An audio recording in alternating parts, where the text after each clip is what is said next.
Hey, this is Avery Sunshine, and I live right when I listen to WJBR Internet Radio. Keep shining. Hey, this is Avery Sunshine, and I am in the basement with JaVonne and Terez. Shining. Hey, this is Gina Breedlove, and you're listening to In the Basement with JaVonne and Terez. What's up? It's your girl Monifa, and you're tuned in to Brunch in the Basement with JaVonne and Terez. Hey, it's your girl Allison Williams, and you're in the basement with JaVonne and Terez.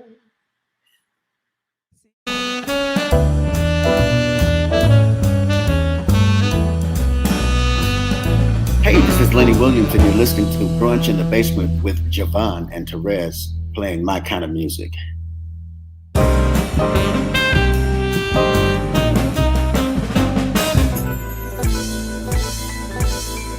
Still in the basement, no longer alone, with my homegirl Terez on the microphone. Music, politics, or just chatting it up. Brunch in the basement, see that's what's up. You never know who might run through. Legendary artist or someone brand new. You miss a lot when you miss one day. At least that's what I heard somebody say. But it doesn't really matter what whoever says. It's always a good show with JaVonne and Terez. Yeah.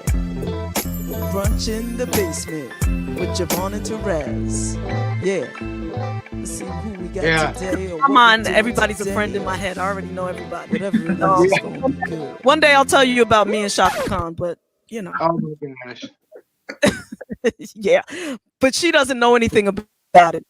But anyway. No, she doesn't. She wasn't even there actually. But anyway, but she did mention none other than Shaka Khan as one of her. Why you gotta say? Wait a minute. Why do you gotta say Shaka? She did mention no other than Shaka Khan. I'm like, where does your voice go? What happens? What's happening? Even the mere mention of her name.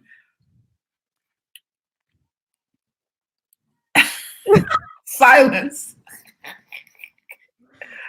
Oh gosh. Would you believe I'm blushing? Yes. Hard. You're speechless blushing. That's the thing. Speechless blushing. Rezzy, I can't help it. There's a Shaka rehab, you know. If there's a cure for this, I don't want it. I don't want it. Our senses, though, Jay. She's got our ears and I'm gonna send y'all some perfume. I'll definitely get an address. I'll send y'all out tomorrow. You can send me some cologne, because I mean, you know, yeah. Just in case I should meet Shaka Khan, I want to smell really, you know, nice. Oh God. Okie dokie, babe. Whatever you say. I just wanted to wish everybody a happy Shaka Hanukkah. All right, thank you. Let's carry on. I'm sorry. JaVonne, yeah, there's a pill you're going to be able to take for that. I promise not to tell them which way you went, but they're coming for you.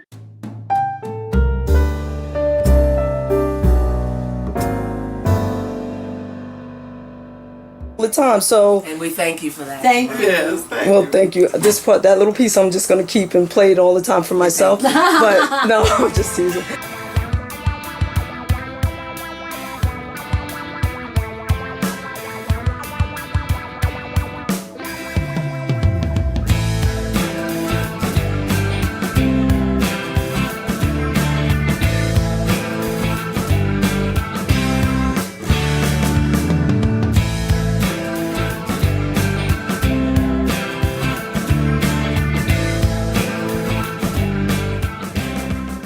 And I think it's time, Terez, to do a little rapid fire with Mr. Richard Pryor Jr. I think so. So yeah. Don't worry, we won't hurt you. You know, from now on, maybe I'll just do a show for me and you to talk. You and me just commiserate. Just, you know. Thanks, Pop. my weekly therapy with Terez. Maybe that'll be our own private show. Thank you so much, Pop, and I apologize to everybody for being late. I could have sworn, but it's a good thing I didn't swear that we were live, but we were not live. We were just chit-chatting with one another. Chit-chat, chit-chat. Chit-chatty, chit-chat. Oh, God. How are you, Pop? As a matter of fact, I was thinking about you yesterday, but I really wasn't feeling good last night. So I went to Dr. WebMD. Dr. WebMD. Was quickly diagnosed, and so I just took a couple of Tylenols and went to bed. Yeah. And did that do the trick? Yeah, so far so good, man. I'm okay. I'm still tired though. I went to bed early, and Good morning, LaVonne. good morning, LaVonne. K Ward, what's up? And Pop, I'm glad you're doing good. Yep. Jet setting. So just to catch all up on what you missed, our parents are fine. Our parents are fine. And grandparent. And grandparent. And there was a flood in New York. We touched on, like, everything was flooding. That's infrastructure. Did you see the video about the people going into the subway, down the subway steps that were already completely flooded? Where did you think you were going if you couldn't get down the steps full of water? And not for nothing. And I'm saying this because I can compare it to other metro stations that mimic ours a bit. New York City subway systems are amongst in terms of how they work. Now, hear me clearly. It has nothing to do with cleanliness or timeliness. Okay. But New York City subway systems, the intricacy of it, meaning that it runs 24 hours and it, moves around different various joints in the city, right? Right. And beyond a bit, is one of the biggest and best in the world, so they say, right? And it's kin to the metro, like in Paris or, in Europe. But it ain't clean by a long shot, right? And and I know they get the gum up and the occasional, you'll go down and it'll smell like some version of strawberry poop down there after they've sanitized. Did you say strawberry poop? Banana poop? It smells like poop to me. It just smells like poop with flowers on it. Whenever they have that sanitizer, whatever they're using to deodorize it, it smells like poop and whatever it is. But to me, but the rats and all of their homeboys and all kinds of little creatures are still down there, and it's still, so all of that water you got flooding into a station that you have to walk down the steps. And you walk down the first layer, then you get to the platform, and then you walk down another layer. Y'all know, New Yorkers know what I'm talking about. The first layer, you couldn't get through it because nothing but water. Why would you go any further? What, like what's and what's that about, white people? Because it wasn't come on. We'll see that, and it's like, oh, a free home day. Yeah, right. Like you could get on the subway for free or something, like maybe. I don't know. I don't know. I think that's a New York thing. Maybe. I don't know. I don't know. Yeah. Well, then I saw one of somebody sitting in a car, and they were clearly on, and the water's rushing into the train itself. They were supposed to shut that train off and let those people out to swim up the steps. Like, what's happening here? And yeah, it is an infrastructure thing. But that was an awful lot of water God gave too, an awful lot of water. Yeah. Morning, Keith. Morning, LaVonne. Morning, Miss DJ. One of my earliest memories, is being on the subway with my mom And I was a little thing. And I remember I said to her, when I get big, I'm never going to be on this thing. I'm going to get me a car. And I'm telling you, the moment I was able to get a car, the moment I was eligible for a driver's license, I got one. The moment I was able to get a car, to secure a car, as a matter of fact, somebody was so sick and tired of me talking about it, she gave me a car. I was like, thank you very much. Because that was when it was graffiti all over the place, right? Oh, you know that's right. But and to this day, I have this feeling about Subway, like being in the subway. I remember coming home from some party in the middle of the night, probably the wee hours of the morning or whatever. And I was sitting in, you know how they have the 2-seaters on the side, or at least they used to. I don't know what the subway looks like these days. But I was sitting there and head back, and I was exhausted. And somebody, when the door opened, they snatched my chain and ran back out. Oh, man, I mean, New York. I was groped. I probably did grope. I don't know. It was just like what? Growing up on the subway, man. I was just, I don't know what is going on here. I fell in love with a nameless Dominican, I think she was Dominican woman on the subway. There was a period of time I was like, okay, I want to hear this one. Yeah. Mm-hmm. All right. I used to live up near Woodlawn Cemetery, right across the street from the cemetery. And I used to take the 4 train, which was right there, to work. And there would be this Dominican girl. And I remember initially I was standing up on and holding on to the pole. And she positioned herself against my hand on the pole. And so I moved my hand and, moved my hand up, because that was awkward. But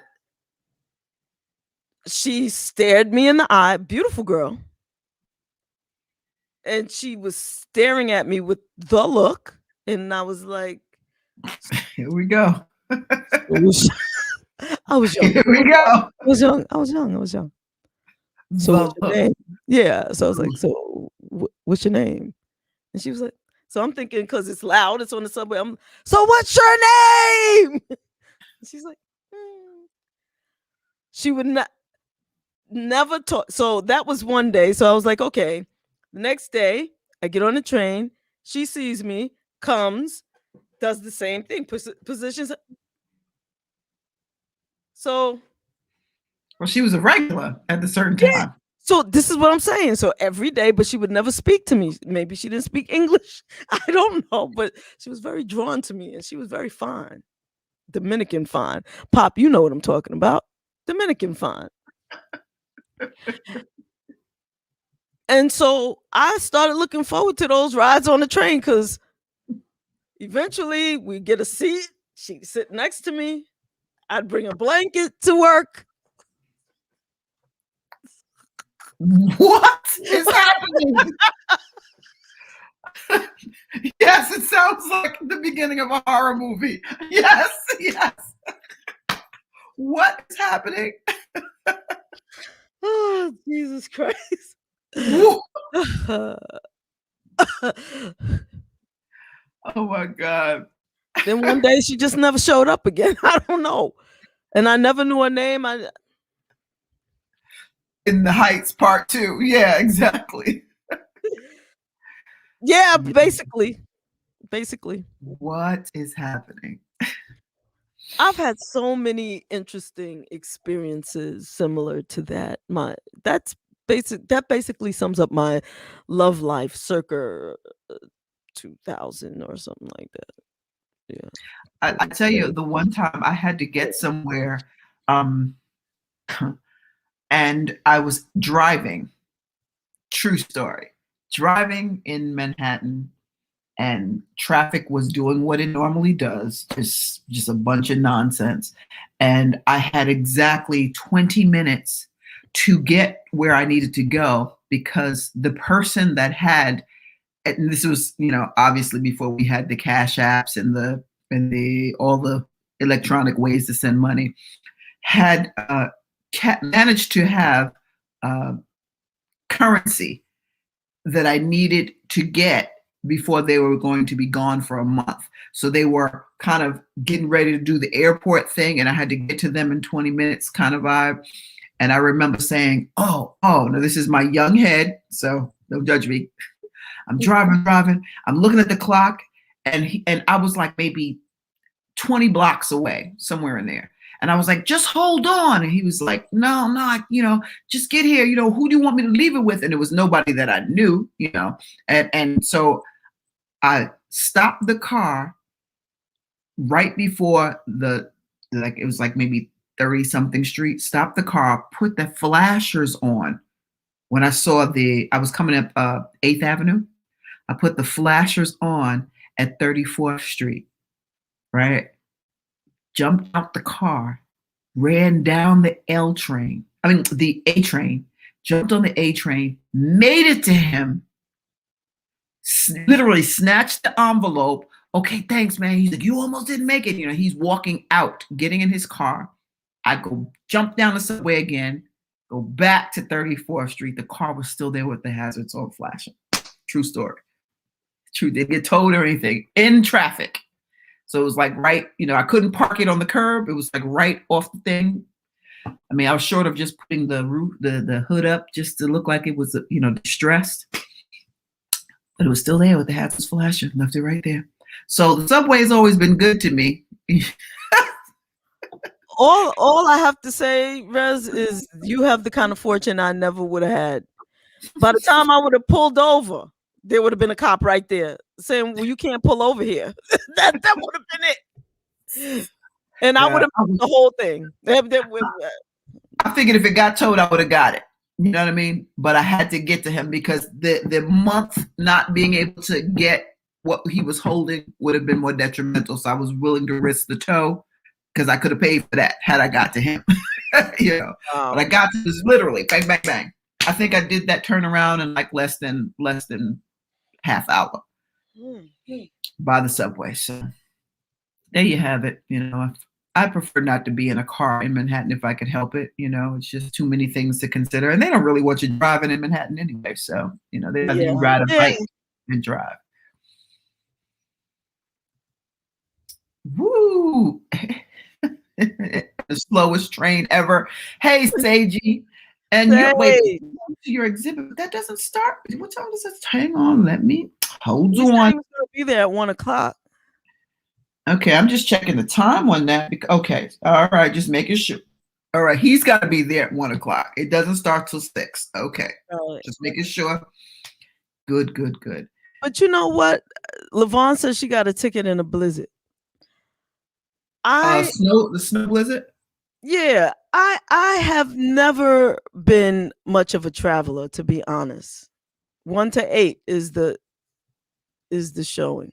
That's not what the thing says. Oh no. It says Seiji, the one you sent me, says something else.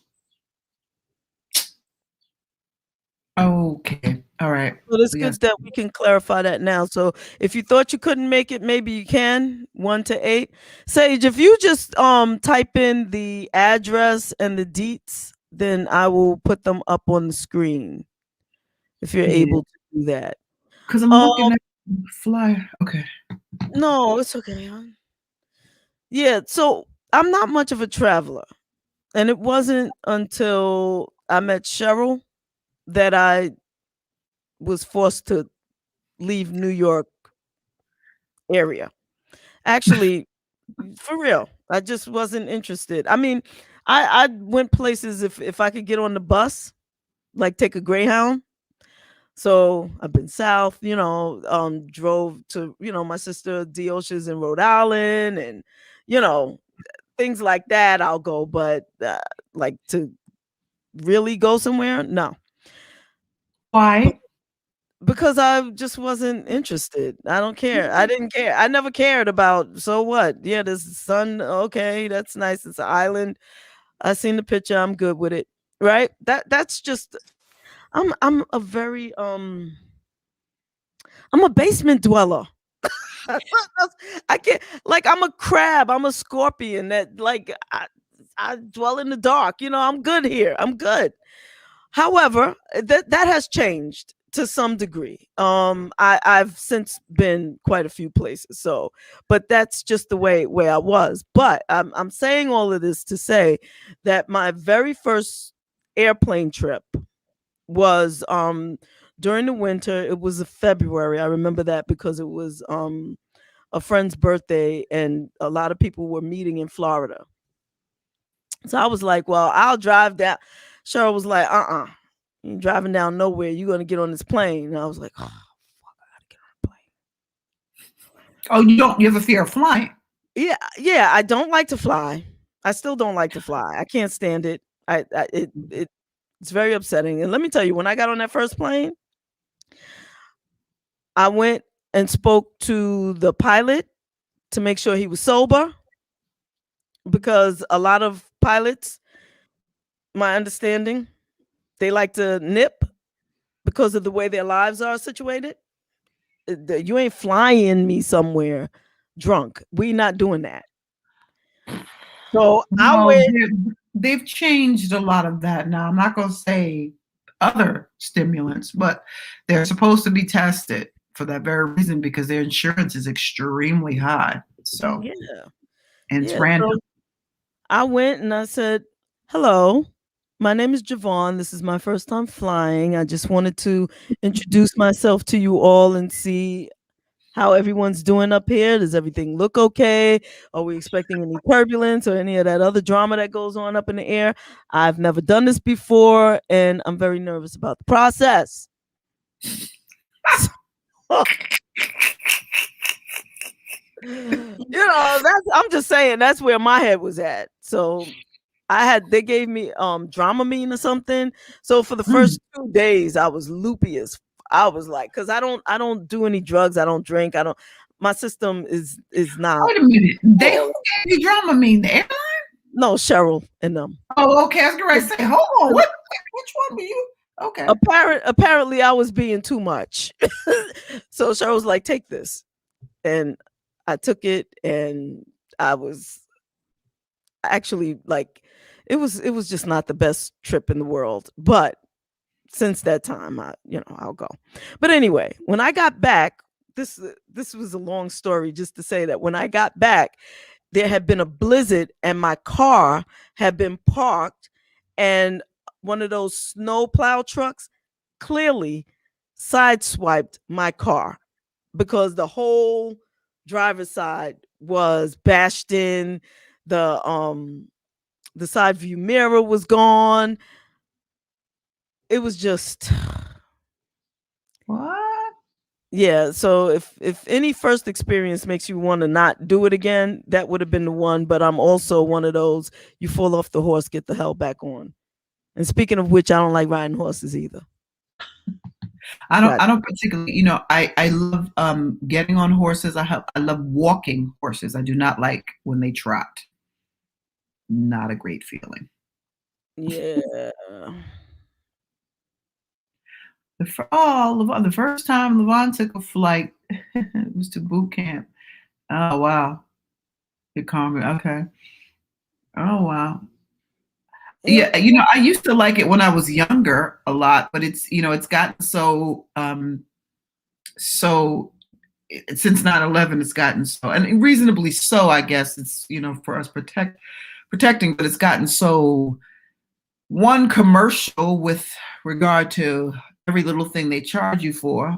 And I often just find myself, it's like, okay, look, it's a lot. And now with COVID, it's just one more thing to have to be, taking COVID tests. And not that I mind, I'll do it, but it's just like a lot to prepare. Now you're thinking about it. You can't just jump on a flight like I used to on my way to the airport. I'm going to the airport. What are you going to do? I'm going somewhere.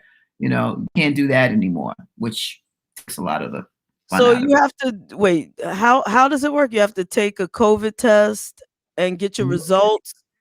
If you are going internationally, if you're going internationally, most places now from United States, A lot of places require to enter their country there. A lot of them, not everybody, but a lot of them require a COVID test within 120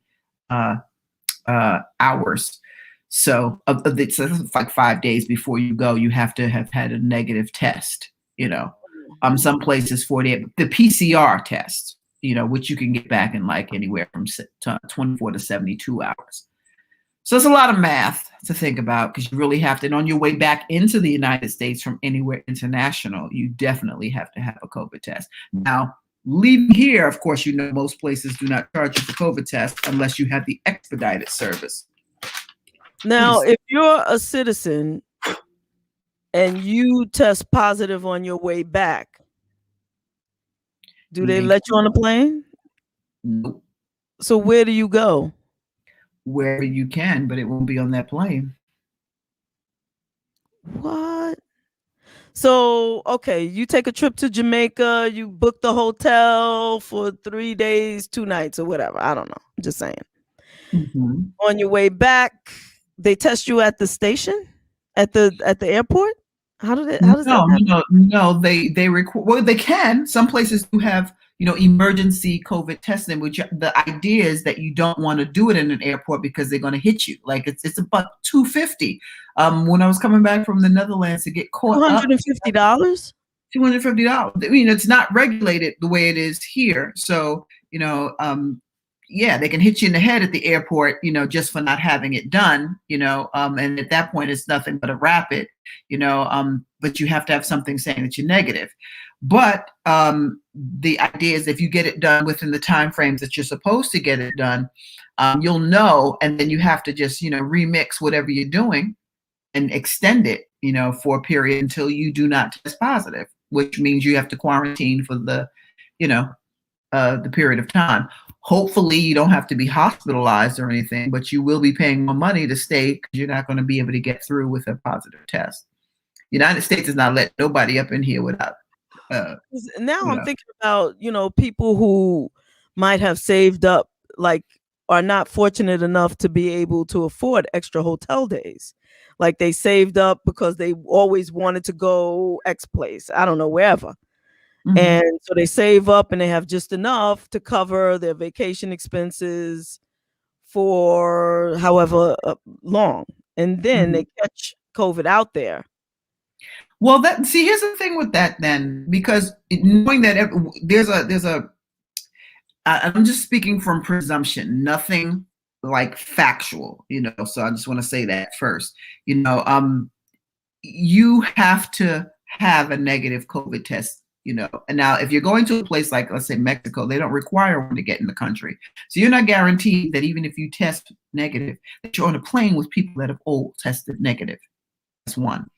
So, but all of the airlines require you to wear the mask the full time if you travel. So now what that says is that you have to, for me, anytime I have to figure out, okay, how long is this flight?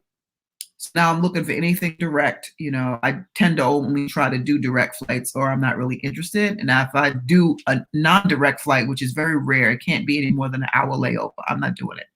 So now you have to figure out, okay, so I have to be on the plane with this mask on the full time unless I'm eating.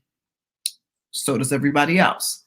The country that you're going to, if they require you to have it, then that says to me that everybody on the plane had a negative COVID test going, because otherwise you wouldn't be on it going to the country of destination. But if it's like a place like doesn't require it, you can't say that so much.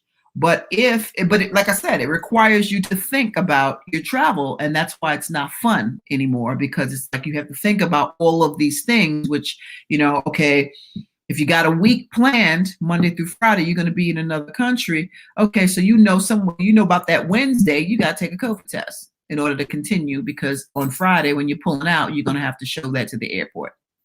You have to present that with your immigration documentation. And what about this? If you've been vaccinated, you don't require a test anymore. Is that Doesn't true? matter. No, you still require a test.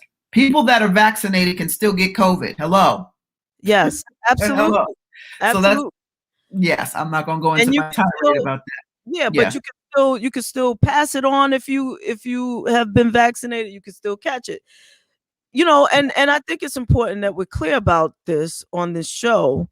My understanding, and this is just my understanding, my layperson understanding. I am not a medical professional. Let me just say that. But the benefit of taking the vaccine is that you allegedly don't die from. Let me tell you something, and that's a farce too, It's because alleged. it's already reported people that have been vaccinated have died. So again, it's supposed to be slowing down. Allegedly, you know, it is required. It is required, Mr. J. Trust me. I just went through this whole thing. We had a whole bunch of vaccinated people with us that were that had to have that test. They didn't, you know, because you can still get it, you know, and it is what it is. So, you know, and what I would advise is you keep an eye on your airline, because as updates occur, they're going to make you responsible whether you knew or not. Ignorance is no defense. So if they change something the day before you have to fly, guess what? You have to still adhere to what they changed, you know. And if you're overseas and can't get tested before your flight, your passengers should contact the airline regarding options. They do have testing stations. I'm telling you, this testing is another hustle, you know, because anywhere from $75 to $250 range is what I've heard for last minutes and expediteds and all those kinds of things. Yeah. You know, when you need a test, you need it. You know, I know that Walgreens, CVS, they test for free, you know, and their results come back pretty quickly. But if you're overseas, you know, you could either have somebody come to you, because a lot of times they will have folks that work the island, but check in with folks. You have to really do your homework. That's why I said it's just a lot of work to have a vacation now, a lot, you know, especially some of these places that they claim are having these the variant is very high there, you know. I'm just wondering, Mr. J, if you've actually traveled recently, because I know that Terez has been out of the country a few times recently, and I mean very recently. So I don't know, you know. Yeah, they have a rule for vaccinated people, but it does not say you don't have to have a test. It says you have to. They give you a different kind of whatever, but you still have to have a test. And even if they announce it, it's up to the individual airlines, you know. But the United States, you know, and see, here's the thing with that too. Even let's just say what you were saying was accurate, right? Coming into the United States, and you don't have to have it. So that means that it's possible, based on what we know for sure already, that if you're vaccinated and you test positive, then what happens? You know, if you're positive and you know you have a vaccine, you've been vaccinated rather, that defeats the purpose for everybody getting tested to be negative. They don't want those good lawsuits. That's what it is, for discrimination. So they have to put it out there for everybody. That's one of the things. Monique has a good point. Mm-hmm. If the hotels would benefit by claiming that you tested positive if you didn't, so you can get the COVID test at your hotel, and if the hotel just wants to milk you for more money, they say you were positive and you have to stay. Yo, that's some trickery. That's a good point. But you know, it's funny with the PCR test, quite like I don't know how many people have done the HIV rapid tests, but they're done right there in your face, you know, so you can see it yourself. It's a lot not to trust, Mr. J. You're right. But it's with the PCR test, once you have the first one, you kind of know what to look for. So, you know, the swab, boom, boom, boom, you know, and right there, you can see, you know, for the hotels, you know, I've had that experience with the hotels, and you know, and listen, they have, that's why, you know, travel insurance is good, which, you know, I'm not advocating for travel insurance, because it's like, if you don't need it, then it's like the insurance that you have here. But at the end of the day, you know, you're just trying to make sure you get your costs covered as much as possible. What does work is a lot of the airlines are allowing you to bank your fares and no fee or penalty for changes, you know, which helps. Like I was able to get every flight that I had when I wasn't traveling. 2020, I banked it all, you know. So it's just kind of like stuff sitting there, you know, which is cool. But other than that, no. So Pop has a good question here. Can the CDC help me get a refund for travel expenses if I have to cancel or delay travel because of testing requirements for air passengers flying to the US? CDC does not reimburse and is unable to help travelers get reimbursements for travel expenses as a result of canceled or delayed travel because of COVID-19 or testing requirements for air passengers flying to the US. While some companies may base their policies on CDC's travel recommendations or requirements, each company establishes its own. Correct. So Correct. just be clear so that, you know, I'm just saying, and I'm not advocating for travel or to say don't travel or whatever you do you, but know what to expect around the COVID situation and keep yourself safe. And everybody, it's important that you understand that you take this vaccine, it does not mean that you cannot catch COVID. So you know, you get your vaccine and you throw your mask to the wind, just understand that you can still be infected. You can still get sick from this thing. They're just saying that you more than likely won't die. However, like Rez said, there are people who have been tested, who have been vaccinated, who have died. So this thing is still, you know, and who wants, unless you like to play Russian roulette, which some people do, you know, continue to be safe. How you doing, Paula? And Misty J says she's not been having sex because it's been found in vaginal fluid. Thank you. Vaginal fluid is in your body, you know. Miss, if you have the virus, it's the virus. It's in every part of your body. But you know, you can listen. There are barriers, and quite frankly, like there are still people that you know are been in places where people are positive, and you're okay. You just have to practice the precautions. Period. You know that's just what it is. You wear a mask. You can still isolate when you travel, you know, which is what I do. But now with the tests going on, you know what's happening immediately before coming back. That is some comfort to me to have a test before you come back, you know, and travel. Before they weren't doing that. Now they are. So that took away the need to quarantine after you land. You know, in the U.S. Remember before, early on, they were saying you had to quarantine if you came back on a flight. You don't have to do that now because they know what you got or don't got, you know. But domestically, you know, they still may require it, the quarantine, because they don't always require. I'm just talking about for international travel. Like I travel a lot more internationally than I do nationally. So those are where the protocols are the most heaviest because the other countries have different things going on. Ain't nobody studying the U.S. and their policies when you leave here. Exactly. They don't care. They're trying to protect their country. Like a lot of the countries closed us out completely. We don't want them little polluted folk coming over this way. Exactly. They're like, yeah, because you know, too many people here. You know, I'm sorry, I love my people, but a lot of Americans are so arrogant to think that, you know, it ain't gonna happen to me and I'll do what I want and nobody can tell me what to do. You know, with the free society comes free thought and the idea that nobody can tell you what to do. And even when it's in your own best interest, as Americans, we're very much into this don't tell me I have rights. You know, yeah, you do. We do. Okay, there you go. There's that. And Keith said something about home testing. You know anything about that? Yeah, they do have home testing kits, but they don't allow them. They require a lab to do the testing, and you know the technicians do it for international travel. So yes, they know, but they won't let you do a rapid. They want a PCR or a what is the other one? A PCR or a what is it when you get the antigen?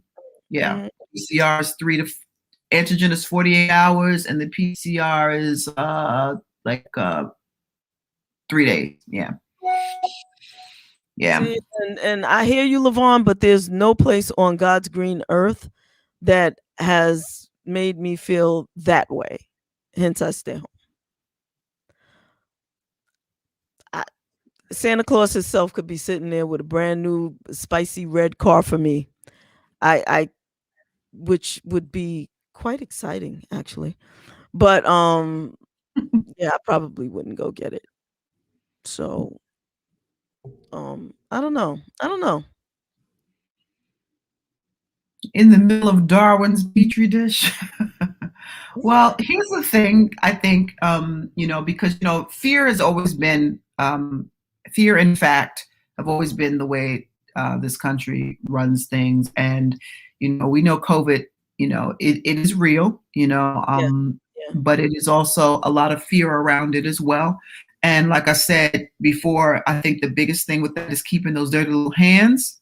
Like, don't do the gloves, but just keep your hands out your face, stay out of people's face, keep the mask on, keep your hands washed, mind your business, like don't doing the ear whispering to folks, just kind of, keep people at arm's length. And sounds so weird to say keep people at arm's length, but unless you really know what somebody is working and walking with, and if you have to give a hug, if that's what your thing is, do it quickly, or give a fist bump if that's what you do, or just give a, it's interesting. Here's what COVID vaccines are worth to Big Pharma, despite being priced less than $20 a dose. Yes, here we go. Pfizer expects sales to vaccinate between development and biotech a total of 15 billion. Yeah, and going, because again, I believe, and this is solely my belief, that we're going to go from pandemic stages to endemic. If you've paid attention to the history of vaccines and vaccinations in this country, but it forced me to do some history lessons, and history always repeats itself, so why not? But things go from pandemic to endemic, and then the endemic, they'll call these shots maintenance. So you'll say every 6 months or so you're going to have to get a shot, and just it's big business, and Big Pharma is going to win again. They always do. Because they mandate or scare us into having to do what we have to do. This is true. Prevent the spread of COVID. Mind your business. Yeah, like stay out of people's face. Yesterday I had to work in my office. They're starting the process of sending us back.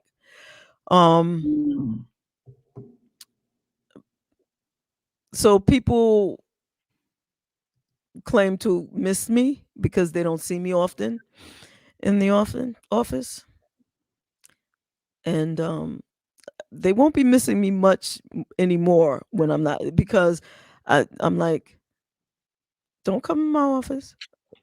I can see you fine from the other side of the door. Yeah, but for us, for us paranoid folks, we've been spraying doorknobs. I unfortunately, I've heard of people still going to the bathroom not washing their hands. Like, come on, good people. Like, we got to practice different or better hygiene than we have. Not all of us. Some of us are very, on it with that. But it's a lot. It's a lot. There's also mask shaming that goes on. Because now people are taking off masks, and depending on where you are. If you're wearing a mask and other people are not wearing a mask, like yesterday, I was in the office, like I said, and I was wearing a mask, and there were those who were not. And when I walked by, one guy did this. And I said, hey, this mask is about me, not you. I'm protecting me to the best of my ability, and I don't want to give you anything that may be living inside of me. So, but it's all about me. You don't have to do that when basically that's on you. Yeah. You. I got one of the masks that you can hang on your neck, like like how you have your glasses. And some of us, I have them hanging off my ear because I don't have that piece yet. But my ears behind my little, like, I'm so sensitive to everything, and behind my ears, the masks have irritated me. So I found some masks that I can wear that they're on this thing, and I could pull them and and do the adjustments.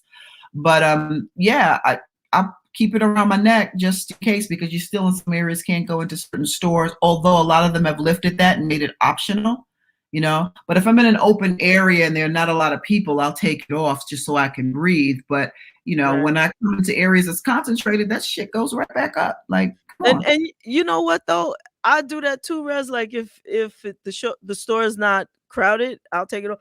But I only take it off for a moment and put it back on because I don't know if that shit is lingering in the air. I don't know who just coughed and walked by. I'm sorry. A friend of mine tested positive, and he lives alone. He's a paranoid type dude. No offense, and if you're watching, but he lives alone. He only goes to the supermarket and to the laundromat, and when he's there, he keeps his mask on. He said he was shocked that he got it. He said he hasn't been around anybody, and he got really, really ill. He said, yo, Jay, you could get this thing anywhere. I was like, yeah, we know that, but you got to wash your hands. You got to really be hyper diligent about your own cleanliness, I think. Keep your hands out of your face. A lot of people are not, because our hands are always a part of us. We don't even, they're neutralized. They're neutralized limbs. So, you know, it's nothing to be leaning like this, which I always do, you know, rubbing your eye, digging in your nose, eating with your hands, and, you know, like just different things. You gotta be real clear where your hands are, you know, because these are like, you know, like little, think little kid when they're going to school. Like I call little kids germ capsules because they touch everything. They get their hands in everything, right? So then they come and they grab you and touch you and in your face with their hands, you know. I told you, them cute little jokers don't get sick, but they're killing us. The children are killing us. Yeah, but you just have to keep sure. When I get on a plane, I always have my little Clorox wipes in a little bag, and they, you know, some of the airlines pass them out to you. Like I love United. United tends to be on point with a lot of stuff sometimes, you know, at least to me. I'll just say that. I'm not giving no advertisement for them because I still got paid, but wiping them down, wipe the seats, the back of seats, anything you touch down. I wipe down anything that I know is a touchable surface. Like, you know, you like to play the games on the headrest, wipe all of that down. I don't put my hands nowhere near. I'll use a fork to eat everything that maybe, you know, even finger food. Just not putting my hands in my mouth unless my hands is, you know, totally wiped down. It's just you got to think about everything, you know. And, you know, folks are not used to thinking. Yeah, I will put my fingers in my mouth, but not while I'm in public. Okay. All right. There's a reason she loves me, y'all. A big reason. It should be painfully obvious why, but you know, she keeps me laughing. That's for sure. So I mean, judge your mama. Yeah, right. That was a scream. Judge your mama. Some of y'all nasty, and that's true. Misty, it is possible, unless you get tested every 2 weeks, that you did catch it and didn't know you had it. A lot of people are asymptomatic. Yep. Most people get it and don't know they have it because they have no symptoms of it. They don't get sick. They don't feel anything. But if you've been around a lot of people over the past year and a half, can't believe a year and a half now. You've come into contact with somebody if you've been out your house. That you know, and if you're traveling a lot. Yeah. You know. And not to mention, here's the other piece too. We only hear about the deaths and how many people it's killing. Right. We do not hear the stats on the people that have had it and survived it. Let's just be clear. So that's why I say it's not the PR for it is not even. Okay. And you know, the media runs this country. So they do not announce, hey, 90 people got in this area and 90 people survived from it. They don't tell you that. What they tell you is how many people died and what they keep it on the death, kill side, you know? So, and there are a lot of people that have had this and recovered from it with little to no symptoms and had a hard cover. And I believe I was told just on the other show, we were talking with Alexis, you know, she said her mom had it and she's like in her 90s, you know, and recovered from it clearly, you know, and so folks do get it and recover, you know, from it, you know, and you know, but they don't report it like that. So you got to keep things in perspective and use your own judgment. And most of all, keep them dirty little hands to yourself and keep people's hands out your face. And, you know, just know who you're kissing on and what their stuff is. Should have been doing that anyway, way before COVID anyway. Yeah. And if you put somebody else's fingers in your mouth, make sure you've seen them wash their hands first. Okay. Oh, God. Okay. Yeah. Happy birthday, Mavis.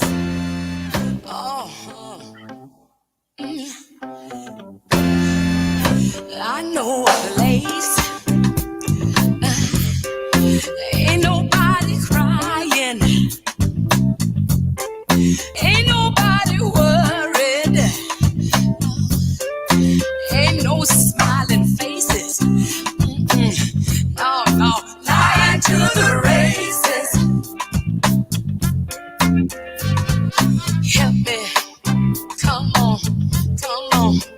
Somebody help me now. I'll take you there. Help me, y'all. I'll take you there. Help me now. I'll take you there. Oh, I'll take you there. Oh, mercy. I'll take you there. Oh, let me take you now. I'll take you there. Oh, let me take you there. I'll take you there. Cranberry, play your piano now. All right. Do it. Come on now. Play on it. Daddy now. Daddy. Yeah.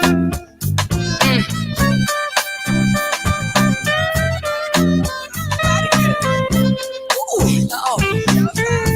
All right now, baby, little lady, need you here, help me out. Come on, little lady. All right.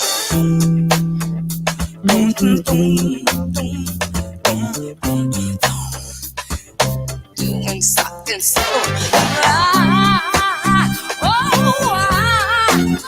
I know a place, y'all. I'll take you there. Ain't nobody crying. I'll take you there.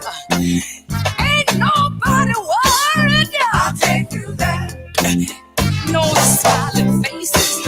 I'll take you there. Lie to the races. I'll take you there. Oh, I'll take you there. Oh, I'll take you there. Mercy now. I'll take you. I'm calling for mercy. I'll take you there. Mercy. I'll take you there. I'll take you there. Oh, I'll take you there. I wanna take you there. Just take me by my hand. Let me lead the way. Oh, I'll take you there. Let me take you there. I'll take you there. Let me take you there. I'll take you there. Ain't no smiling faces. I'll take you there. Up in here, lying to the race. I'll take you there. You got to let me. I'll take you there. Take you over there. I'll take you there. Oh, all right. I'll take you there. Oh, all right. I'll take you there. Oh, I'll take you there. Oh, yeah, I'll take you there. Oh, yeah. You gotta go, Lord. going on.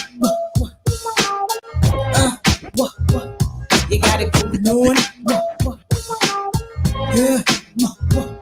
You got it going on. Happy birthday to the Queen Bee. Now I throw lips to the shit. Handle it like a real bitch. Have a hunter, Janet Jack me, take it in the bun. Yes, what? I got land in Switzerland. Even got stand in the Maryland. Bahamas in the spring. Baby, it's a big mama thing. Can't tell by the diamonds in my ring. That's how many times I wanna come. 21. And another one, and another one, and another one. 24 carats, nigga. That's when I'm fucking with the average nigga. Word to shack. Brothers be back and old. Don't you like the way I roll and play with my pushy? Tell me what's on your mind when your tongue's in the pussy. Is it marriage? Baby carriage? Shit no, on a dime, shit is mine. Got to keep them coming all the time. Why? Killers be quiet, my niggas bring the riots. Tough talk, tough walk, shit is tired. You wanna be this queen bee, but you can't be. That's why you're mad at me.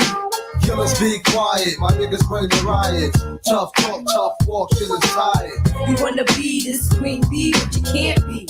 That's why you're mad at me. How big and untrust you in the studio with me? Don't they know I'm trying to set you continuously? Pull a high power cool, make you jump ship. Lead who you with, run with the Rockefeller crew.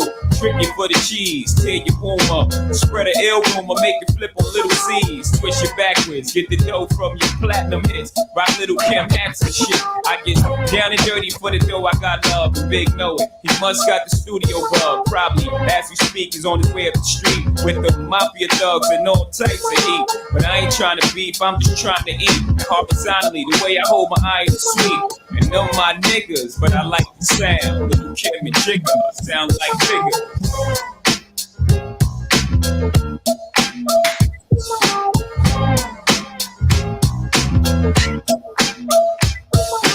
Killers be quiet, my niggas bring the riots. Tough talk, tough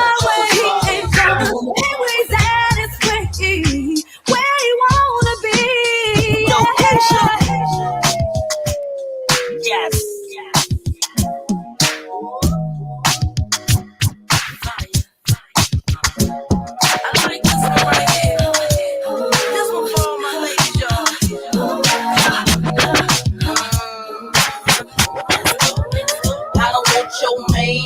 Cause I got it like that, but it ain't even gotta be like that.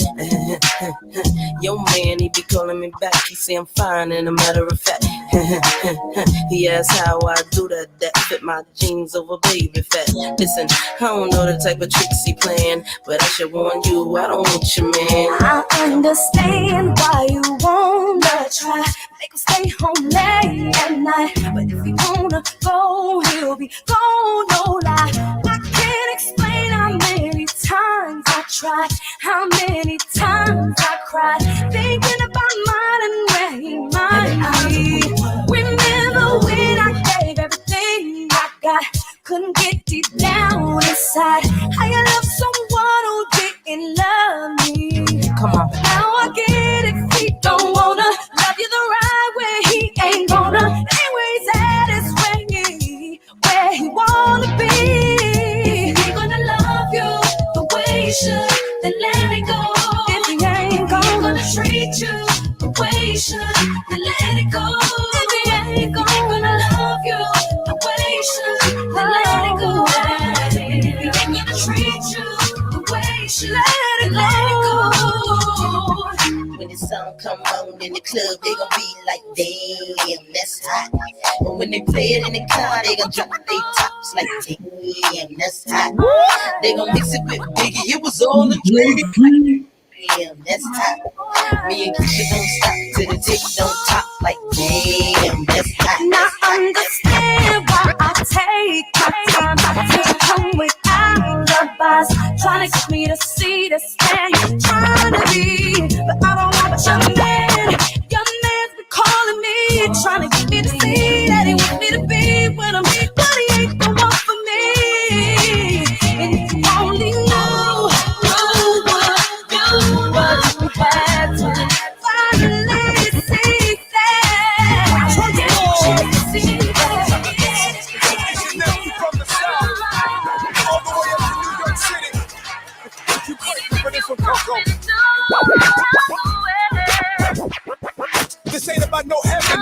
Cause happiness is built on happenings. We're talking about joy. There are memories, beautiful, exciting memories. I abruptly out of certain circumstances. Right now it's crazy. I remember being here before, that I trusted you like I'm trusting in you now.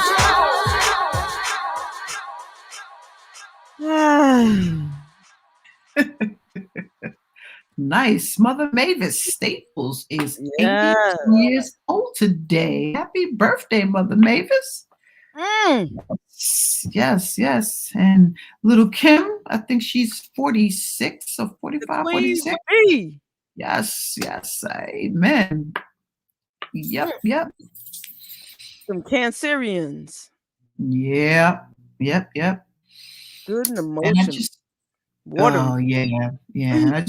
I want to, where there's birth, there are people that have transitioned also, and just again want to give a shout out to Suzanne Douglas and her husband and daughter, legendary actress, friend, thespian sister, all of the above. For many, industry lost another giant.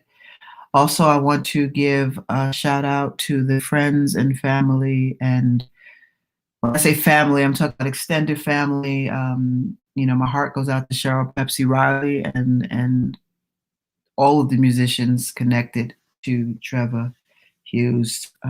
Getting that news was devastating as well. Still working through that one. Yeah.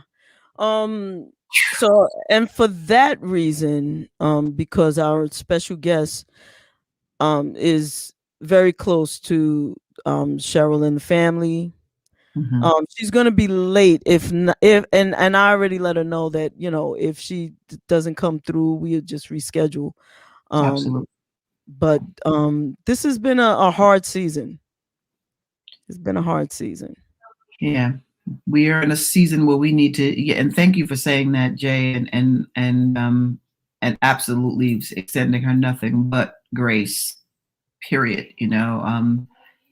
Very difficult getting that news, and just, ooh, boy, it's just not enough to say about it. Other than that, it's like there are, for New York City, there are, what I love is there is a really, really beautiful community of musicians and singers that, frequent areas in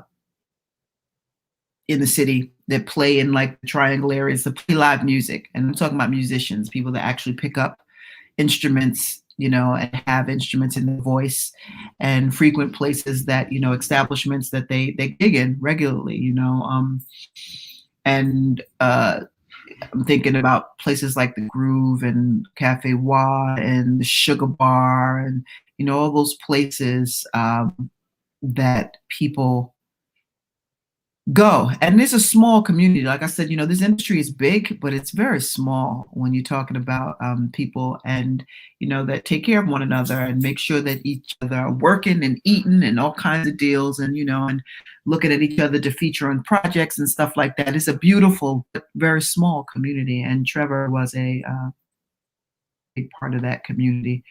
And for those of you who follow Cheryl Pepsi Riley, and if you don't, you should be, because she's got an amazing band that, she would do the open mics down at Hot Chocolate. He was a part of that, and a part of so many others, and just a really, really beautiful soul. And it's rough.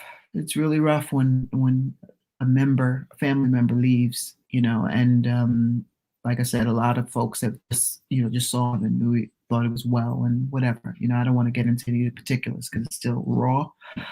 But God bless you, Trevor, and everybody that is affected by his passing. Hey, Keith. Yeah, I know. Yeah, exactly. Yeah, and that's the whole premise for this show, Keith. Which is, that's why you got to let folks know how you feel about them and give a little of yourself whenever you can. Sure. Those exchanges, we have to, death to the rhetorical exchanges, you really got to check on folks. And when people come to front of mind, like, when you're thinking about somebody, got to make that phone call, or, hey, I was just, you just popped in my brain and I just want to shout out and say hello. I've gotten so much better with that over the years, because I can say, I think about people constantly, or, something that happened to me caused me to chuckle or something, because I got a lot of beautiful memories and things of folks on a regular basis. Like, when people pop in your head, give them a shout out, call them, see how they're doing, check on them, check on your strong friends, check on your friends, check on your family, check on your seniors, check on them, see how they're doing. Absolutely.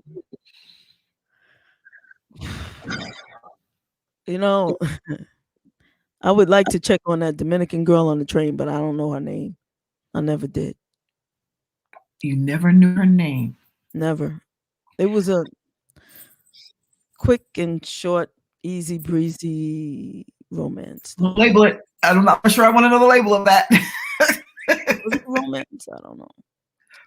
But it was something. It was something. There must be some kind of name for it. They say things don't exist until you can name it.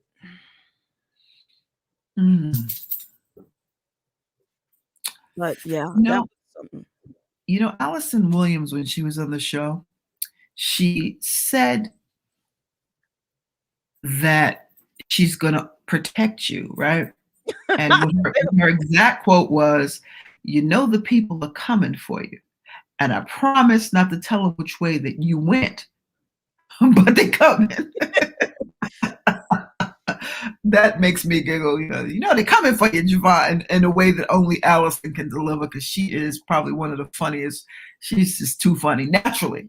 Shit just pops up in her head, and she's like, she's always got it. She's so quick with it, Yes. Love talking to Allison and joking with her, because she can go there, and she doesn't have a thick skin, so she just rolls, Exactly. Gotta love her. Yeah. So let's do this right quick. Where we at? Yeah. Let us do a quick Black History moment. And then there's something I want to share with everybody since we have a little time. Oh, yes. And Pop wanted us to know that Alley Cat, Allison Williams, is performing in Atlanta at the Velvet Rope tonight and tomorrow. So if you are in the ATL, go support our girl. That's what's up. Yes.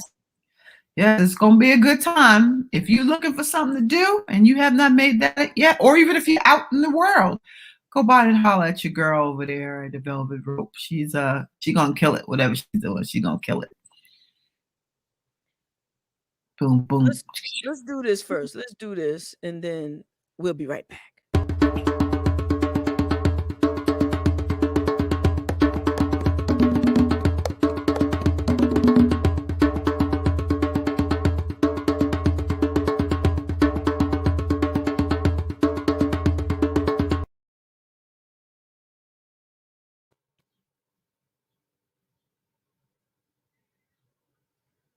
Okay. Yeah, sorry. Inaya Day will be with us. And but before she comes on, did I even upload the picture of our? Yes, I did. Dang. Hey, dang. Yes. David Dinkins, the first African-American mayor of New York City, was born July 10th, 1927. Dinkins served 3 years from 1990 to 1993. He is credited with leading the city in a dramatic decrease in crime while he was mayor. He was born to William Harvey Dinkins Jr. and Sally Dinkins in Trenton, New Jersey. After high school, he joined the Marines and was a part of the historic Montford Point Marines, who were later awarded the Congressional Gold Medal, which was approved on November 23rd, 2011. Dinkins entered and graduated from Howard University in Washington, D.C. after leaving the Marines. He then received his law degree from Brooklyn Law School. Before being elected mayor, Dinkins was the borough president of Manhattan. He became a professor of public affairs at Columbia University after leaving the office of mayor. David Norman Dinkins died on November 23rd, 2020, at age 93, a little over a month after the death of his wife, Joyce Dinkins. May they both rest in resounding heavenly peace. Yeah. Good man, Mr. Dinkins. There used to be this restaurant called Livingston's. It was in a brownstone. Remember that in Harlem? Yes, yes. And you know, like for those of you out there that I'm not saying bum rush nobody, and I'm definitely not saying interrupt anybody's dinner, but I was in there having dinner right before he was mayor of New York City. I think there was talk about him running or something. And I'm there having dinner, and I saw him and his wife and a couple of friends come in, and they were waiting to be seated. And I looked and I smiled, and I was like, and I just, we were in close proximity. So I said, I am going to put in the world that you are going to win this election so that I can come and work with you. So he smiled and he was like, well, then I won already, And he said, had some little snappy, and he won, and I did. Just like that, I reminded him of what he said, in a joking way, and we exchanged information, and it ended up coming to fruition. So I'm just saying, like, you can talk things into existence. But yeah, shout out to Mayor David Dinkins, the Honorable Mayor David Dinkins, and his wife Joyce, both beautiful people. And together still in heaven. Yes. Good one, Jay. Good one. He's so cute too. My goodness, he was a handsome man. Wasn't he a handsome man? Very much so. And very, very dapper, very graceful, He and his wife together were very, very graceful. Yes, and of course, I think that big news is out for New York. Eric Adams wins the Democratic primary in the New York mayoral race. And, he would be this, and if he's elected, he'll be the second, And think about that. Think about how old New York City is. Think about how old the United States of America is. And think about the fact that we've only had one president of color, a couple of suspects. I'll leave that open for discussion. And this is the second, if Eric Adams gets it, it will be the second for New York. Yep. I want to share something real brief. Give our special guest a moment or two to get settled as she has entered the green room. But this is something that I have been wanting to share with you all. Time goes so fast on this show, This was sent to me from our sister Carletta from the Daily Black History Facts. And she said to me on Wednesday evening, oh, I wish y'all would have covered this, but I didn't know about this. Had I known, I would have covered it. But this is something. Okay, so let's check this out. This is okay. Let me just play it and then we can talk about it, because or not talk about it, but just know that this kind of thing happens. So everybody just please be mindful.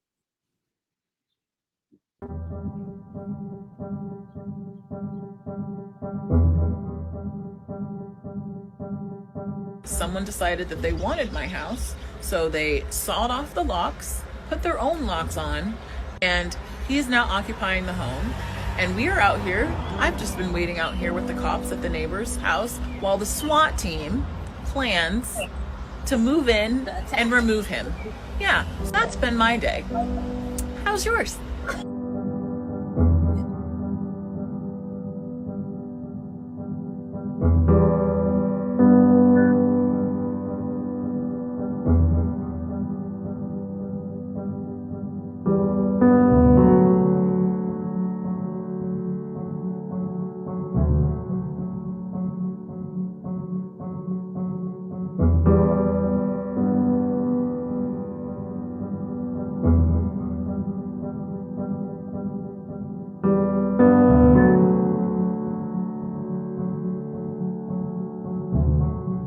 I was randomly but not randomly targeted by a terrorist group that doesn't solve or follow any of our rules and would be violent in efforts to steal my house.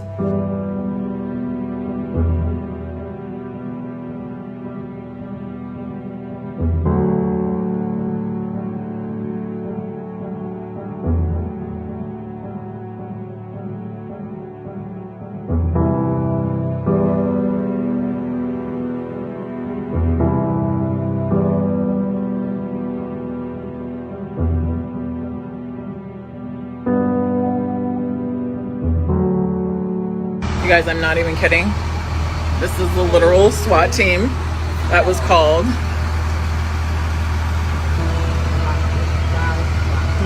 To get this guy out of my house. Oh my gosh. Oh my gosh. I'm not even kidding you guys. We're inside safe, just so you know. Oh my God, he's walking up to the house. One of the cops, but I can't see him now because he's, do you see him? Walking up to around the side of the house. This is the negotiation portion of it. The captain explained to me they're gonna try to negotiate and have him come out of the house peaceably. If he doesn't, then they're gonna break down the door. They're armed and ready. He just like literally raised his pistol. The neighbors are really excited, but I'm just scared for him now.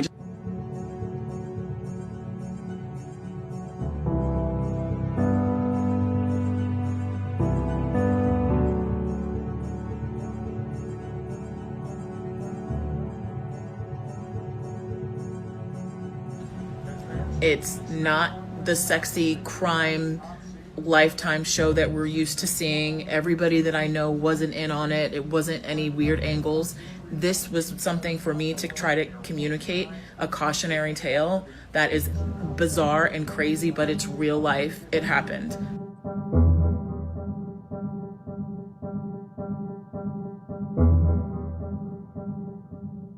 This is not only a personal accomplishment for me, this is a big step in my life as someone who has been homeless before and lived in hotels.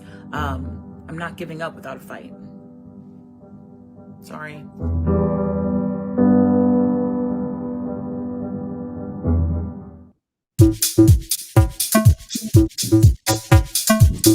Wow.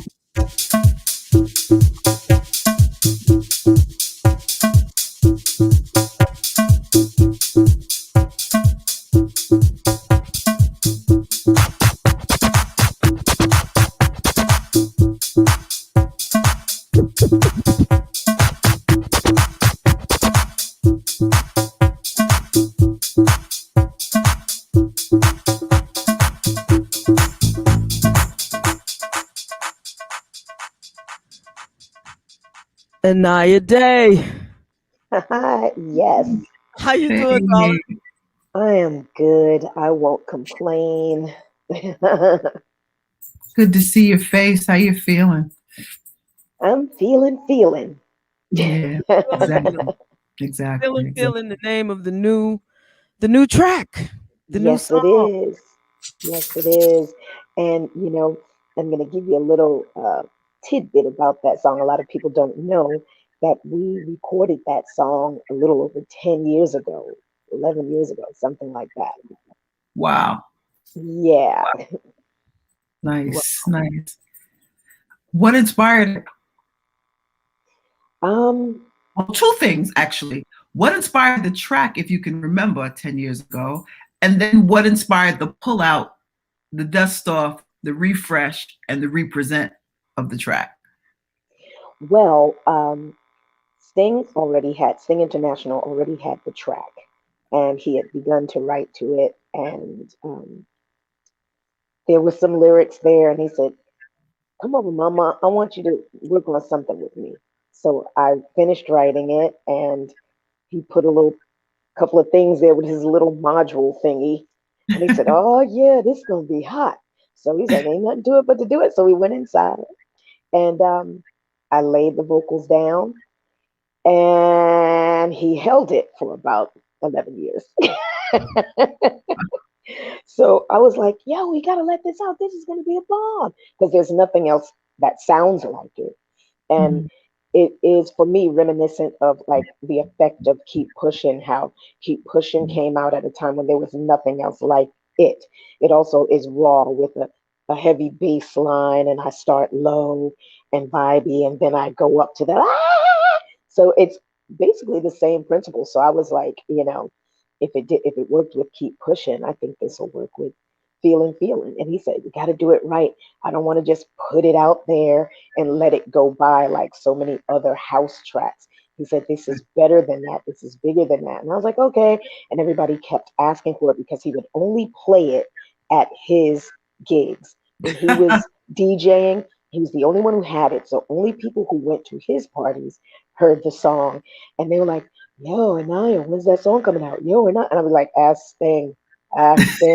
And that's been going on for like 10 years. So I don't know if you've seen any of the posts, but people are like, finally, oh my God, finally. People don't know it's a classic. That's crazy. That's crazy. Anything with your voice on it is going to be bomb, So I can't wait. Thank you. Explodes all over the place, as I know it will. Thank you. And that smile, someone is like, that beautiful smile. Ah, yeah. Listen, you know that song that Charlie Chaplin wrote, smile though your heart is breaking, smile even though it's aching and all that. That's what I'm going through right now. And I remember one time I came on the show, I think it was the day my father died. Yes. In 2014. That was the very first time you came on the show. Yeah. So it's like, you guys are lifters of people's heads. So I had to come on and, it's a welcome distraction. Yeah. And hopefully you know that this is home for you. You have people here that embrace and love you warmly. And thank you. Whatever you need, baby, whatever you need. We got you. Mo and I were here this morning, and we were just, to shift the energy about that, because like there's a point where she was sleeping and she woke back up and she went back into it, and then thinking about the positives, of him and her experience of him, and just and that wicked ass bass, it's just. For those of you, I'm sorry, I didn't mention before when I was giving a shout out to his friends, family, music family, extended family. I didn't say that he was a mean ass bass player, yes. And just accompanied a little bit of everybody. And, you want to come say hi? Yeah. Okay. Hey, Jeff. Hi, babe. Hey. Look a little What's up, Mo? How you doing, you boo? look fabulous.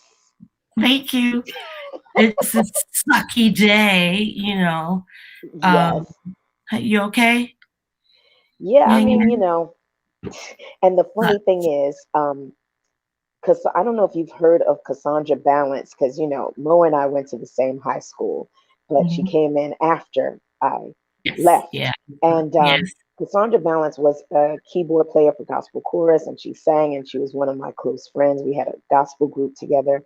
She passed away, and her funeral was yesterday in North Carolina, and I couldn't be there, so I was viewing it online, watching the live stream, when I started getting all these calls from Cheryl Pepsi Riley, from my friend LaShonda Reese, and Rhea, and I just started getting all these calls, and I said, wow, everybody's calling me today. I guess it's because of Cassandra, And then eventually I get a text from Rosalind Brown, and it says, oh Lord, and now Trevor Allen. So I'm thinking, because I had lost the feed, I'm thinking, oh, Trevor Allen must be down south there with LaShonda, and he's probably Cassandra, and giving a tribute or something.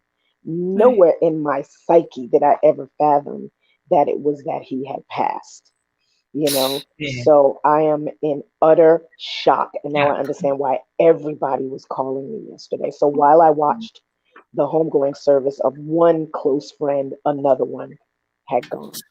Yeah. So it's quite a I'm so weekend. sorry. I know I just, we worked together for a period of time, with Yes. Project Orange and Down at the Groove, and he was an amazing personality. That was my boy. I spoke to him about 3 months ago about doing some work at his studio, and that was the last time we actually spoke. And I'm thinking about you guys and everybody else, and I'm just sending a lot of love and prayer out. And I'm about to make some phone calls to, Yes. people I can reach out to and send my love to, because this is a tough one. It really, really is. I mean, he was one of the nicest people on the planet. Yes, he was. Like, funny, but Yeah. calm with it. You know what I mean? Yeah, exactly. He's like the silent assassin. Yes, yes. We would just And like look super at each smart. other. Yeah, he was funny. And I used to always make fun of him when he would sing background for you guys and stuff, or when we were at Groove and he would be singing background, he'd be on the bass, and he would make these faces. Yes, like this. But the sound was so small. He would be singing the high part. He would like, down. Like, and I'm like, dang, Trevor, really? I used to be like, that was you? Yes, he would be on that mic, though. On that mic. I used to miss him bad about that. Yes. Yes. Yes. Yeah. So I got a couple of phone calls to make. I'm sending love to you, sweetheart. It's really good to see you. It's been a minute since I've seen you in the flesh, but I know you've been on the show a few times, but I haven't popped in because I couldn't. But I just wanted to send you much love and keep making that beautiful music, baby, and you stay safe. And I'll talk to you soon. Thank you. And same to you. Same to you. All of those things. Thank you. Love you, babe. All right, love you too. Hey, JaVonne. I knew that was coming. Hi, Stika. Bye. Everybody have a good day. When we come on, it's like a reunion every time. Yeah. It's always like a reunion. Someone calls in or pops in, and we all know them, and it's always like, ah. So this is never like work. This is always a comfort and fun, a welcome platform, welcoming platform for me. Thank you. And that's what it's meant to be always, it's a place where you can shine your wares and show your wares and hey, I'm thinking of this. Check this out. Let your listeners hear it and let's see if we can get some comments on it. Let me know if they like it. This is where you can talk about whatever it is you're going through or what you want to try to do. It's a place where you can just come sit and chill and just know that it's always going to be positive and reflective of our love for you. So that's just it. And from day one, you had me from day one. So at hello. Yes, you had me at hello. You had me at hello. Even before you made it to the phone, you're just amazing. And yes, likewise. That smile is like infectious. Make you want to smile too, Yes. Matter of fact, Inaya, the video that you left with me the last time you were on, I think it's Love Like That, like this before. Oh yeah. Love Like This I did with Greg Gould out there in Sydney, Australia, and it's a remake of Faith Evans' Love Like This, and it is co-written by my brother Sean Jamel, who passed away in 2009. Oh my God, I was rocking it. We played the video here a couple of times for Pride Month. I just wanted to say, I know I probably told you when we spoke about it before, but I just wanted to reiterate that I love that video, the way your rendition of the song and just the way y'all rocked it out. It was a beautiful tribute. It touches hearts. It's healing. It's an idea for those who don't get it. It's just a really positive vibe, man. It's beautiful, and I just wanted to mention that again. Thank you. And good thing about that is we've actually signed it with a pretty prominent label in Australia. So remixes by some big guys are happening now. And soon, Love Like This, the entire package will be released. And it's going to be the dance part of it is going to be released very soon. So we're almost done wrapping that up. And I think that's going to be another big kicker. And right now, even on my Spotify, it's the most streamed song on my Spotify. Wow. Yeah, it's dope. It's just dopeness. You know, it's amazing. So I would suggest I know you have a team that pushes your stuff wherever it needs to go, but push it because it is dope and everybody needs to see that damn video. Everybody needs to see that. Yes, it's definitely apropos Pride time, and it actually just kind of opens your eyes to, you have like silent movies. The words in the video play are so in sync with each other, and it's a great love story, revealing itself with the words. Your brother wrote that, and then Faith did it. Co-wrote it with Faith. Yeah. There we go. There we go. Yeah, dope. And see, that's a fun fact folks need to know. I always say, like, when you hear songs, there are some covers and then there are some originals, that people think are covers, and this is the person who actually wrote it, the rendition of it, which is beautiful. And I'm glad you got it. When they asked me when Greg Gould, he actually hit me up in my Instagram private messages and asked me to do a song with him and suggested Love Like This, having no idea that my brother co-wrote the song. I was like, am I being punked? Because he was on The Voice Australia and Australian Idol. And he hit me up and I was like, sure, I'll do a song with you. What do you have in mind? He said, well, I'm doing a project of cover songs and from a certain year and blah, blah, blah, blah. And when he said Love Like This, I was like, "Give the cameras. Is he kidding?" And he had no idea. So because of that, I was like, okay, it's meant for me to re-sing it. So I did it. He was just being used to get a message from you. He was just being used. That's when the person is actually the vehicle, to communicate a message from someone who transitioned, because that's too eerie, there. Yeah.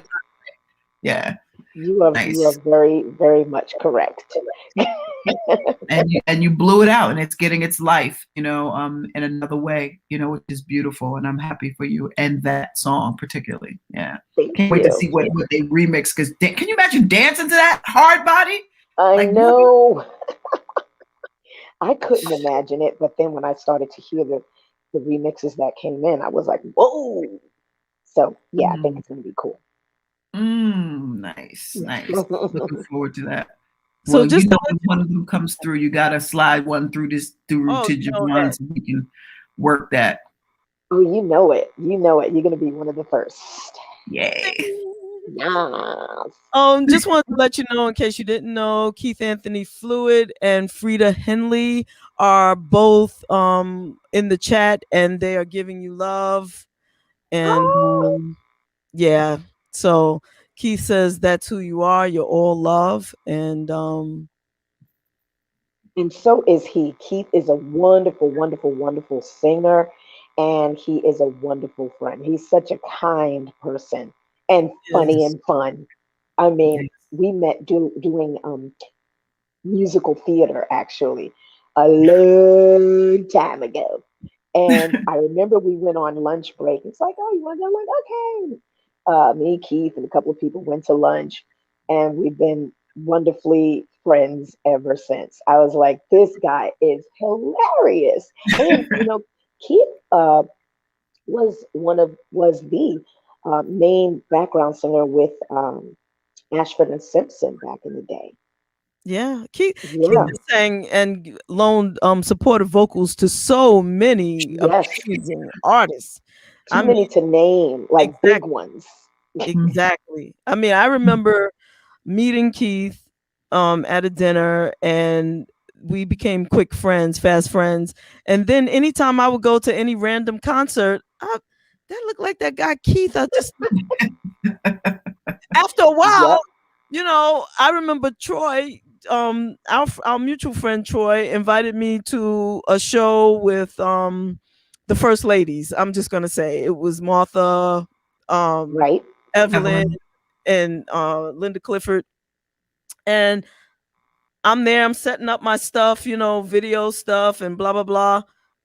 And they start coming on stage. The background singers come on stage first, and there's Keith. I'm like, hi, Keith. At this point, yo, Keith, what's up? He's everywhere. He is everywhere, and I always have the same experience. And when I go to a show and I go, look at old Keith up there. I should have known. You know, it's at that point now. At this point, I mean, I haven't been to a concert since COVID, but you know, when I do go back out, once it's back together or whatever, I will be looking for Keith in the supportive vocals. And Keith has been laying down his own front forward vocals and new tracks. You know, he remade In the Rain and did some Curtis Mayfield stuff, and I'm looking forward to a Curtis Mayfield one-man show. So Keith, here's your flowers too. We giving Inaya Day her flowers, but we wanted to shout you out too because we love you. Indeed. Yes, and we know he pops on for certain vocalists, and you know, like Inaya Day is a beast. For those of y'all who have never been to an Inaya Day's show, you must make it your business in your lifetime to see this young lady perform because she is a vocal beast. Thank you. Facts. Yes. I won't complain. So when's the gospel CD coming out? That's what I want. You know, so many people have asked me that question. So I'm going to I have one more project to do, and then I'm going to really focus on doing a gospel house CD so I can satisfy both genres. But yeah, and I'm gonna put it on CD first for a while, just like this project I just finished recording. Remember, I don't know if you remember, but I kept saying I'm working on this project. And I've been saying it for like 3-4 years. I'm working on this project, but I'm not ready to tell you which artist it covers. And it's a big artist, and I'm not going to say it. But yeah, this artist, I finally finished the project. The project has been mastered, and I'm going to put it on CD only for a long time. And then I'll start to trickle out the digital release. So yeah, and it's totally this artist reimagined. It's not a direct cover. The production is all different. And Trevor played bass on some of the music. Yep. We were in the studio just a couple of months ago finishing this project. You know, we got to ask who the artist is, right? Not gonna reveal that. Yeah, I want to say, but I will call them my front ground singers, told me that someone else is working on a project by the same artist, but theirs is a direct cover. It's not reimagined. So I don't want to say it, and because it may prompt that person to rush and put theirs out first. I got you. So look, let's get it. You're gonna. I think you're all gonna gag. It's gonna you have me sitting at the edge of my seat. Yeah, I've let George Faison, who is the director choreographer of The Wiz, I let him hear it, and he was like, "I'm about to cry. Oh my God, what are you doing?" He loved it. And my friend Victor Cook, Tony nominee from Smokey Joe's Cafe, Don't Get God Started, all these other shows. He heard it and literally sat there and cried and looked at me. He was like, "I'm just, what?" And I said, "That's a good thing. You're speechless." Yes. So I got two of the people whose opinions I value to give me the okay with tears. So I think it's pretty good. And then George Faison is a big nod. That's a big nod. Yes. Love him as we do. He will tell you. you. A big nod. He would absolutely tell you it. Yeah. George. That's a big nod. Right. He will tell you in no uncertain terms if it sucks. Right. Right. Wow, I'm looking forward. I love it when you come through because you always give me something more to look forward to. Yes. Yes. And I'm gonna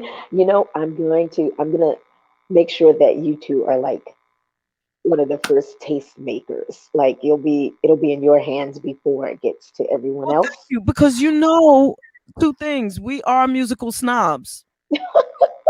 And if we don't like it, unfortunately. All right. If it's you and we don't like it, we probably would play it once. But because it's you, we would play it once. But I've never heard anything by Inaya that I have not exactly liked. But yes, it's highly unlikely that we wouldn't like it. Yeah. Good. So I mean, I don't think I have everything you've ever done, because every time I look for somebody else, like if I go to Track Source or something like that, and I'm looking for something by somebody else, there's an Inaya Day song that I never heard. I'm like, wait, when did she do this? Wait, let me hear this. Do I have this? How can I not have this? Then I get mad. I'm like, she ain't sent me this one. And then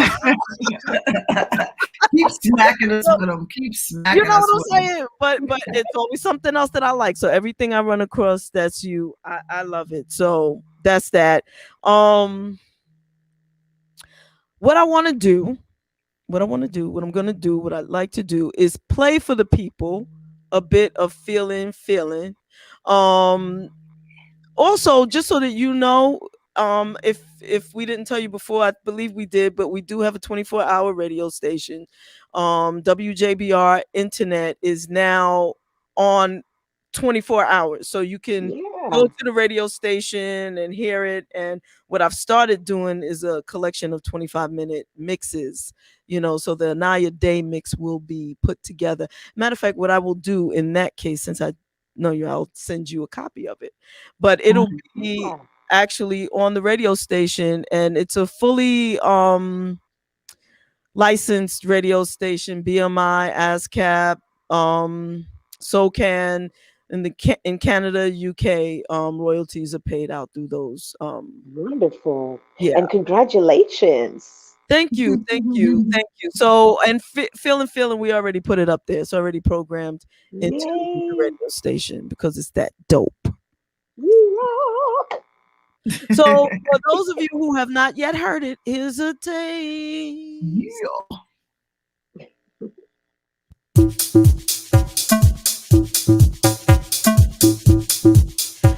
And I'm gonna try not to mix it but it hits my DJ sensors. Do your thing. You sure? I'm positive.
Use my love, roll me love, come to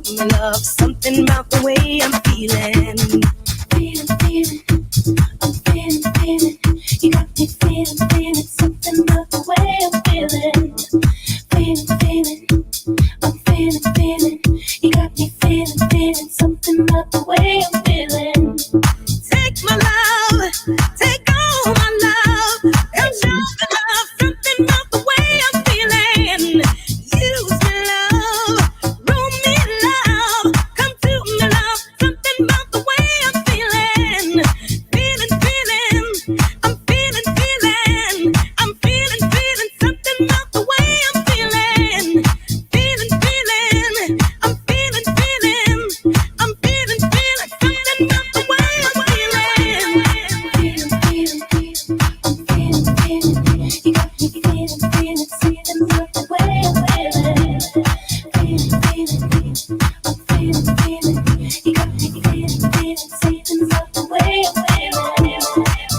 me, love. I'm right here, love. Come close to love. Tell you about the way I'm feeling. Don't run, love. Move me, love. Prove me, love. Something about the way I'm feeling. Feeling. I'm feeling. Feeling. Something about the way I'm feeling. Feeling. I'm feeling. I'm feeling something about the way I'm feeling. Take out of me, from head to feet. I don't have to speak. Complete me love. Complete me love. Teach me love. Something about the way I'm feeling. Rest me love. Rest me love. Compress me love. Something about the way I'm feeling. Make me love. Break me love. Shake me love. Something about the way I'm feeling. Feeling. I'm feeling. You got me feeling. Something about the way I'm feeling. Feeling. I'm feeling. I'm feeling. Something about the way I'm feeling. Something about the way I'm feeling. Something about the way I'm feeling. Something about the way I'm feeling. Something about the way I'm feeling.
Let me find out. That was fun. Yeah. Oh, you didn't know? You didn't know? Anaya? I didn't know. I didn't know you were rocking like that. It's one of those things that you love to do that you don't do that much, but now it's like, you know what? Let me start doing my thing again. Yeah, why not? And you inspire me, man. When you have these songs, these dope ass songs. You know? And Sting International, you know, he is also a reggae meister. Like he's produced a lot of the big reggae artists, including Shaggy. All of Shaggy's big hits produced by that's I just don't want to say his real name. It's Sting International. So that little, you know, that's reminiscent of reggae music. Yeah. So that's a good holler at him.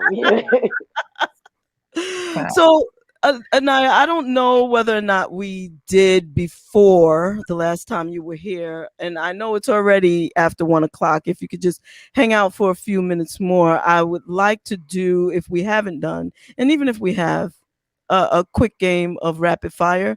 Did we play that with you before? We did? I think you have, yes. Let's do it again. We can have multiple games of rapid fire. Yes.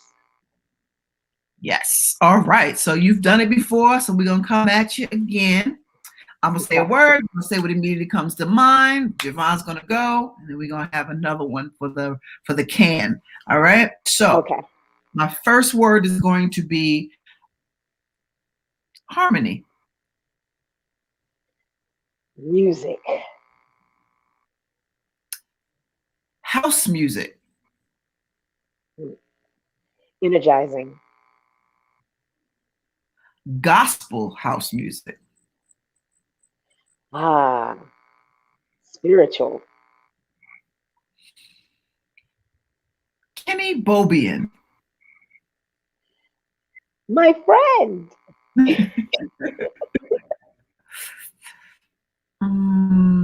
Community.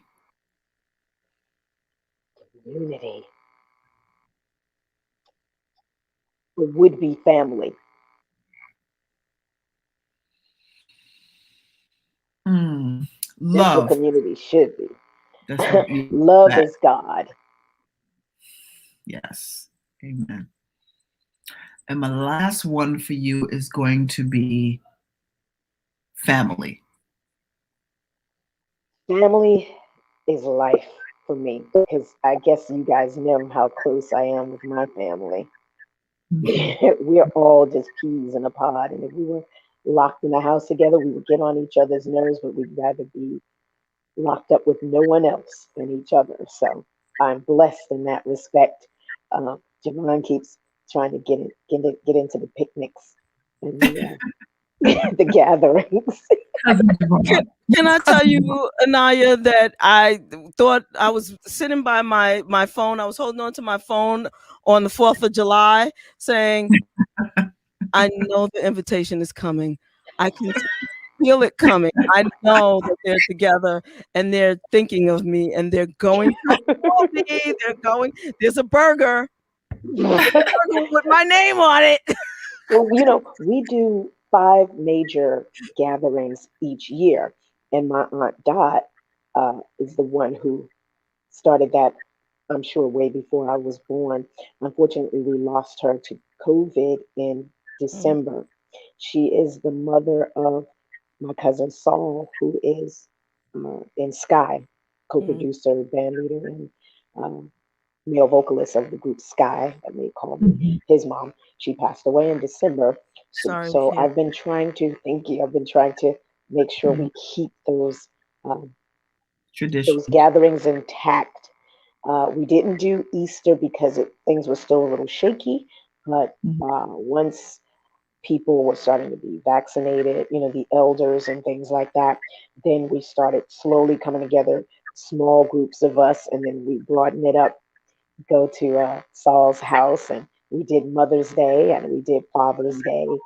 So yeah, you'll be getting an invitation soon, both of y'all. It's growing. The list is growing. I'm gonna get in there. I'm gonna squeak in. I'm gonna slide in like to home base. Yes, indeed, and bring your equipment, because you're gonna have to play something. You're gonna have to DJ a little bit.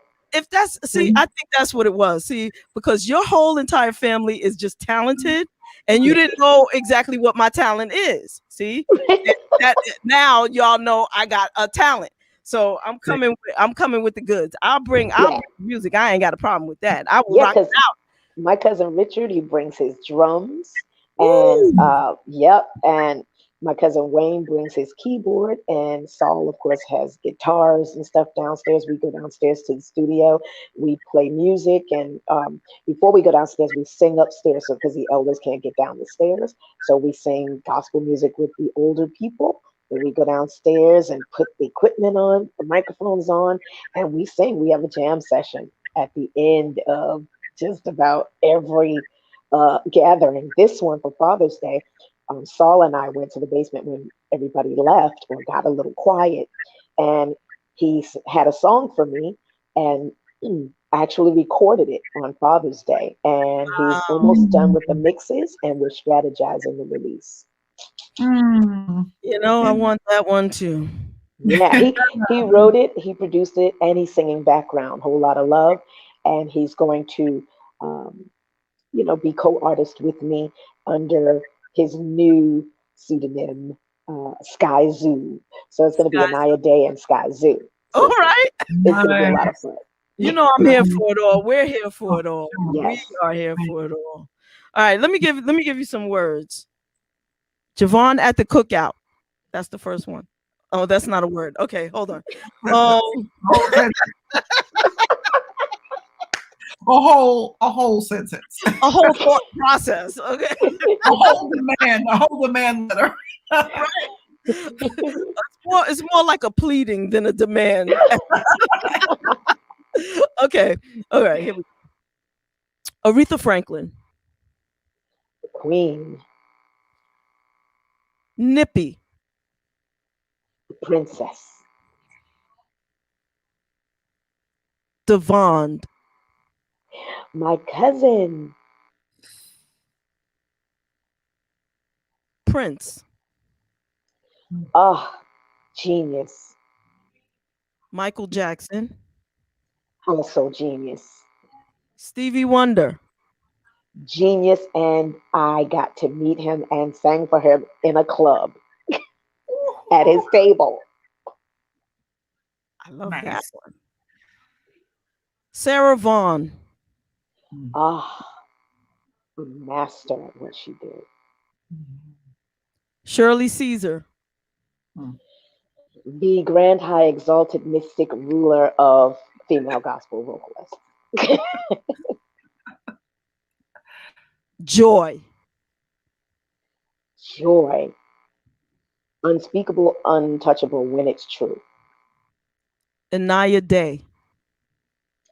Striving to be the best person she can be. Thank you so much. That was And beautiful. I'll add vocal beast to that. Thanks. Thank you. Thank you so much for coming in and spending part of your day with us. We love you to pieces. Keep coming back. Keep making that beautiful music, sis, and keep sending it our way. And invite me to the barbecue. And keep doing what you do. You have an open invitation. You know, this year we're making it happen. Period. No more waiting. I'm going to need the address. Thing has taught us nothing else is that waiting is no longer relevant. We are in there. I'm gonna hook you up. You know what? There's no time to waste. To be honest, not like I have to get to the barbecue right away. That's not what I'm saying. But what I am saying is, our intentions, we have to make them realities. It has to be what we've done as opposed to what we intend to do. This season, if I've not learned anything else, is just do it. Just do those things that you want to do. Call those people, like Terez was saying earlier. Call those people you want to call.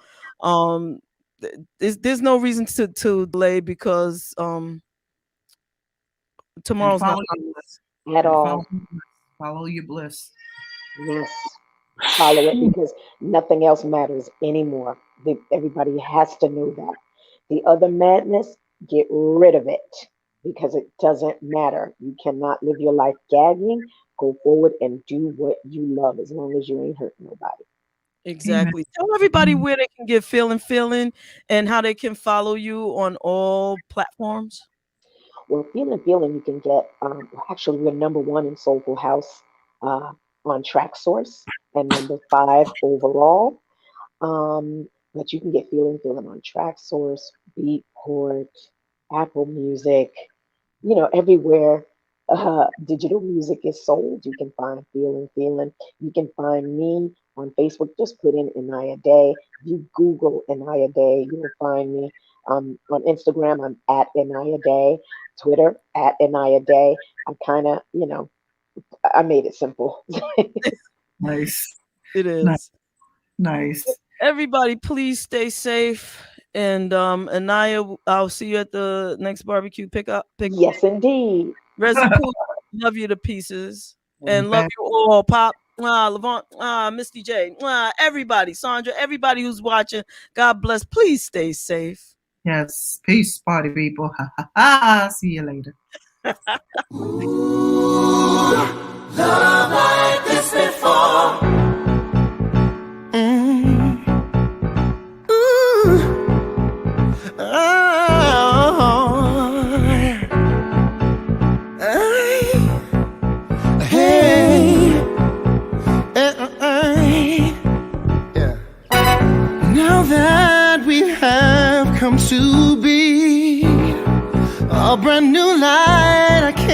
see. Never thought you'd be a special part of me. The reasons are because of you. I can go on and make it through. I can't even take my mind off loving you. And I just wanna say, I never knew there was a love like this before.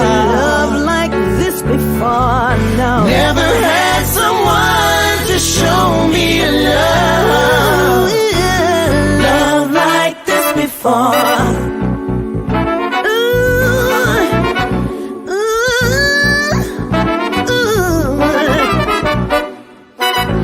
I know you can't see all the things you mean to me. I'm so amazed that you are mine. Yeah, yeah, yeah, yeah. If we can work together, maybe this will last forever. This is something that I wanna hold on to. So baby, try to understand. I'll be crazy if you leave. That should come from my style. And I like the way you walk, the sexy things you talk. You don't know just what you do to me. I never knew there was a love like this before. A love like this before.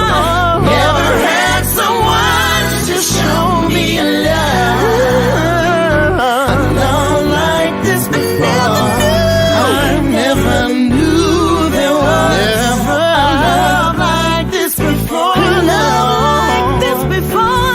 I never knew someone to show me a love like this before. Never knew never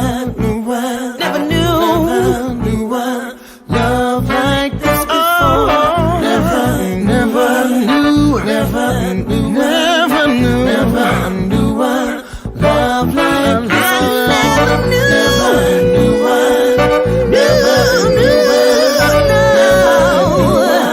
love like this.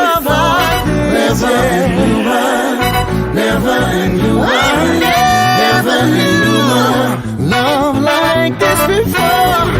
I never knew there was a love like this before. A love like this before. Never had someone to show me a love. Never had a love like this. I never knew there was a love like this before. A love like this before. No. Never had someone to show me a love. Love like this before. I never knew there was a love like this before. Never had someone to show me a love like this before.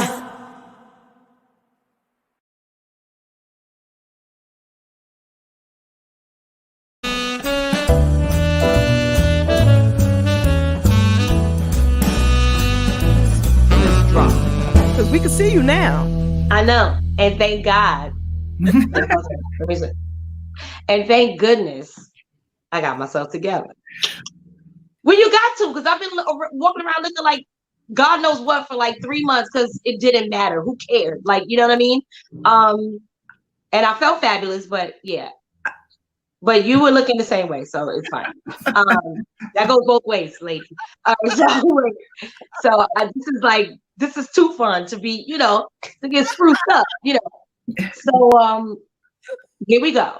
Hey, it's your girl Monifa, and you are tuned into Brunch in the Basement with JaVonne. Okay, no, did you just listen to that? Okay. We're gonna keep that. That's fine, but let me get it right. I am. You know I am, and I'm gonna send it right back to y'all. That's what I'm gonna do with that. What's up? It's your girl Monifa, and you're tuned in to Brunch in the Basement with JaVonne and Terez.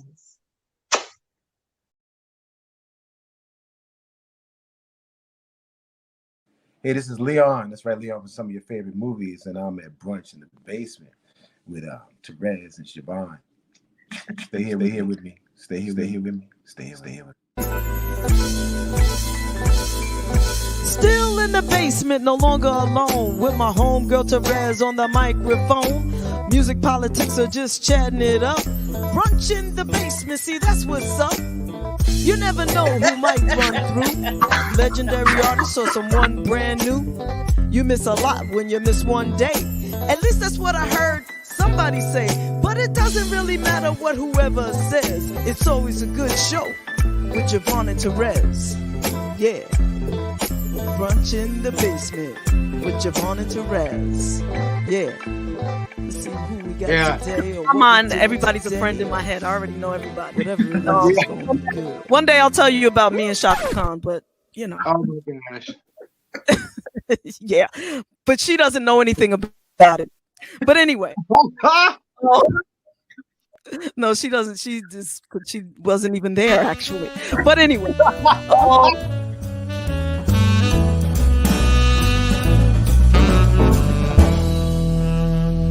The time, so and we thank you for that. Thank you. Yes, thank you. This part, that little piece, I'm just gonna keep and play it all the time for myself. But no, I'm just teasing.